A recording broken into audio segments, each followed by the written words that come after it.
സ്വാഭാവികമായി എപ്പോഴും ഉപയോഗിക്കുന്ന ചില പ്രയോഗങ്ങളാണ് ഇന്ന് നമ്മൾ പറയുന്നത്.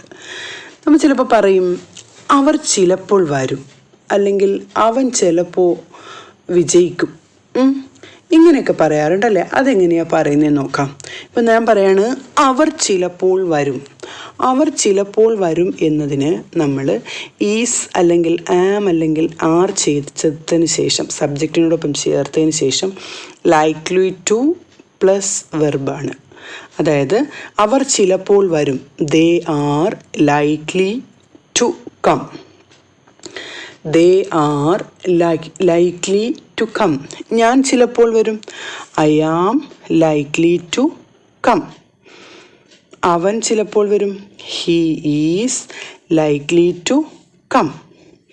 ഞാൻ ചിലപ്പോൾ പോകും, I am likely to go. അതായത് എന്തെങ്കിലും നടക്കുവാൻ സാധ്യതയുണ്ടെന്ന് പറയുമ്പോൾ is likely to or are likely to or am likely to ഉപയോഗിക്കുന്നു. ഹീസ് ലൈക്ലി ടു കം നമ്മൾ പറഞ്ഞു, അവൻ ചിലപ്പോൾ വരും. എന്നാൽ അവൻ ചിലപ്പോൾ വരുമോ എന്നാണെങ്കിൽ എങ്ങനെ പറയും? ഈസിനെ ആദ്യം എഴുതുക. Is he likely to come. അപ്പോൾ അവൻ ചിലപ്പോൾ വരില്ല എന്നാണെങ്കിൽ he's not likely to come. എന്നാൽ അവൻ ചിലപ്പോൾ വരത്തില്ലേ? Isn't he likely to come. Okay ആണോ? ശ്രദ്ധിക്കൂ. അവൻ ചിലപ്പോൾ വരും, he is likely to come. അവൻ ചിലപ്പോൾ വരുമോ? Is he likely to come. അവൻ ചിലപ്പോൾ വരില്ല, he is not likely to come. അവൻ ചിലപ്പോൾ വരത്തില്ലേ? Is not he likely to come. അപ്പോൾ ഞാൻ ചിലപ്പോൾ വരും എന്നാണെങ്കിലോ ഈ വെർബും ഇത് തന്നെ ഉപയോഗിച്ച് നോക്കൂ. I am likely to come. നീ ചിലപ്പോൾ വരുമോ? അപ്പോൾ അവിടെ എന്ത് വരും? അവിടെ യു വരുമ്പോൾ അതിന് മുമ്പിൽ ആറാണ് ചേർക്കേണ്ടത്. Are you likely to come? ഞാൻ ചിലപ്പോൾ വരില്ല, I am not likely to come. നീ ചിലപ്പോൾ വരത്തില്ലേ എന്നാണെങ്കിലോ ആ ആർ അവിടെ മാറ്റി are into you. Are into you likely to come. ആ ഞാൻ നീ ആകുന്നത് ശ്രദ്ധിക്കുക. ഞാൻ എന്ന ഐ ഉപയോഗിക്കുമ്പോൾ ആം വരുമെങ്കിൽ നീ എന്ന യു ഉപയോഗിക്കുമ്പോൾ അവിടെ ആറാണ് ഉപയോഗിക്കുന്നത് അല്ലേ? എന്നാൽ അവർ ചിലപ്പോൾ വരുമെന്നാണെങ്കിൽ they are likely to come. അവർ ചിലപ്പോൾ വരുമോ? Are they likely to come. അവർ ചിലപ്പോൾ വരില്ല, they are not likely to come. അവർ ചിലപ്പോൾ വരത്തില്ലേ? Aren't they likely to come. Okay ആണോ? അപ്പോൾ ഈ രീതിയിലാണ് എന്തെങ്കിലും നടക്കുവാൻ സാധ്യതയുണ്ടെന്ന് പറയുമ്പോൾ is likely to or are likely to or am likely to നമ്മൾ ഉപയോഗിക്കുന്നത്. ഓക്കെ ആണോ? അപ്പോൾ അവൻ വിജയിക്കുവാനുള്ള സാധ്യതയുണ്ട് എന്ന് പറയുമ്പോൾ എന്ത് വരും? He's likely to succeed. To കഴിഞ്ഞ് കഴിഞ്ഞാൽ വെർബിന് ഒരു മാറ്റവും വരരുത്, അതെപ്പോഴും ഓർത്തോണം. ഓക്കെ. അടുത്ത മാനേജർ നീയാകുവാൻ സാധ്യതയുണ്ട്. എങ്ങനെ പറയും? You are likely to be the next manager. You are likely to be the next manager. മഴ പെയ്യുവാൻ സാധ്യതയുണ്ട്. It is likely to rain. എന്നാൽ മഴ പെയ്യാൻ സാധ്യതയില്ലെന്നാണെങ്കിലോ it is not likely to rain. അവർ ഞങ്ങളെ സന്ദർശിക്കുവാൻ സാധ്യതയുണ്ട്. They are likely to visit us. They are likely to visit us. എന്നാൽ അവർ ഞങ്ങളെ സന്ദർശിക്കാൻ സാധ്യതയില്ല. They are not likely to visit us. ഇനി അവർ ഞങ്ങളെ സന്ദർശിക്കാൻ സാധ്യതയുണ്ടോ എന്നാണെങ്കിൽ are they likely to visit us. അവർ ഞങ്ങളെ സന്ദർശിക്കാൻ സാധ്യതയില്ല അല്ലെങ്കിൽ ഇല്ലേ എന്നാണെങ്കിൽ aren't they likely to visit us. ഈ രീതിയിലാണ് ലൈക്ലി ടു യൂസ് ചെയ്യുന്നത്. ഇത്രയും മനസ്സിലാക്കുക. സാധ്യതയുണ്ട്, it is likely to rain. മഴ പെയ്യാൻ സാധ്യതയുണ്ട്, അല്ലെങ്കിൽ it is not likely to rain. അത് പെട്ടെന്ന് നമുക്ക് പഠിക്കാൻ പറ്റും. മഴ പെയ്യാൻ സാധ്യതയുണ്ട് അല്ലെങ്കിൽ സാധ്യതയില്ല. ഓക്കെ.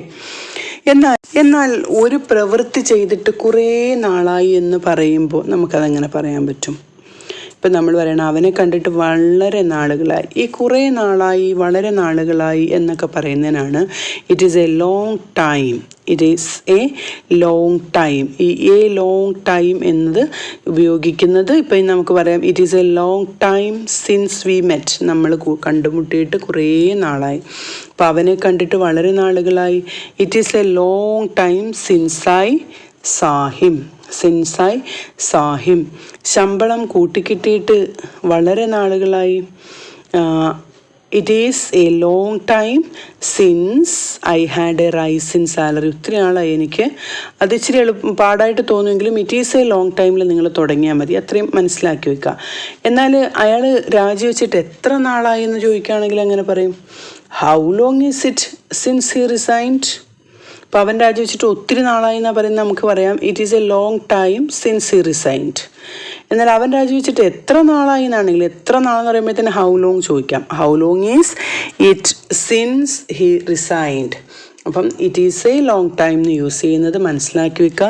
കുറേ നാളായി എന്ന് കാണിക്കാനാണ് it is a long time ഉപയോഗിക്കുന്നത്. എന്നാൽ ഒരു കാര്യം പറയുമ്പോൾ വേണ്ടുവോളം ഉണ്ട്, ധാരാളം ഉണ്ട് എന്നൊക്കെ പറയുന്നതിന് എന്താ ഉപയോഗിക്കുന്നത് നമുക്ക് നോക്കാം.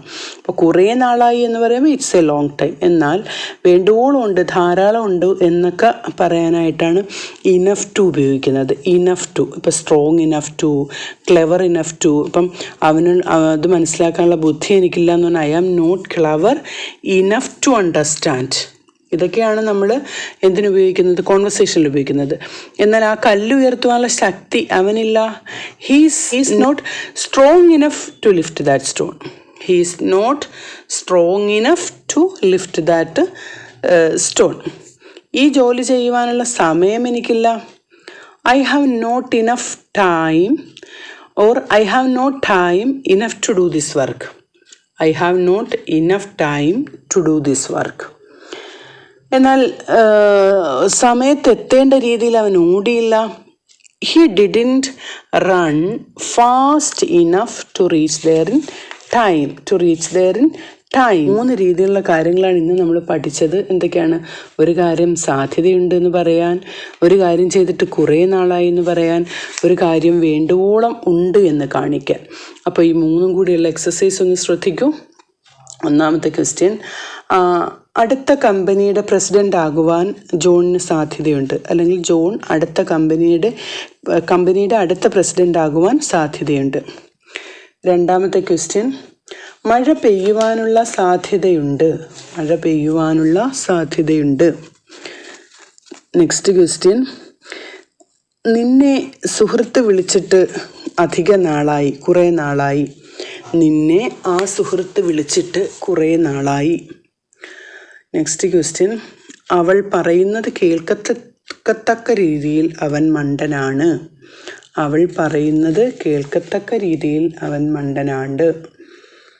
നെക്സ്റ്റ്, അവൻ ഇവിടെ വന്നിട്ട് 10 വർഷമായി.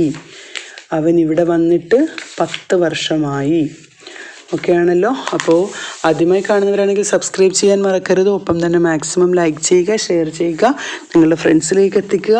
ലൈക്ക് നിങ്ങൾ മറക്കുകയേ ചെയ്യരുത്. Thank you for watching. Signing off.